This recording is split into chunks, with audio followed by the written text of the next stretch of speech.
9 years old, without her parents, in a foreign country. Nang Kashwe needs help. Yes, I help you. She's a refugee from Burma who fled to Malaysia with her grandmother when her mum and dad couldn't afford to feed her. She says she misses them a lot. Only 30% of unaccompanied refugee children come to school. The rest survive on the streets. Children may be given preference to resettle in Australia as part of the 4,000 refugees it plans to take over 4 years.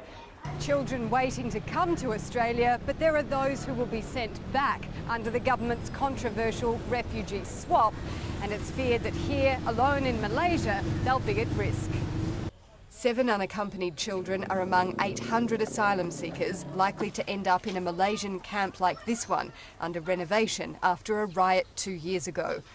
It may be better than a regular detention centre, where refugees are routinely locked up if they don't have the right paperwork. Malaysia has not signed the United Nations Convention on the Treatment of Refugees. Which means that there's no guarantee for human rights on the asylum seekers.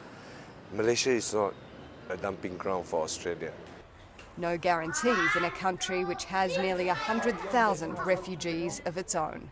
In Kuala Lumpur, Ella Callan, 7 News.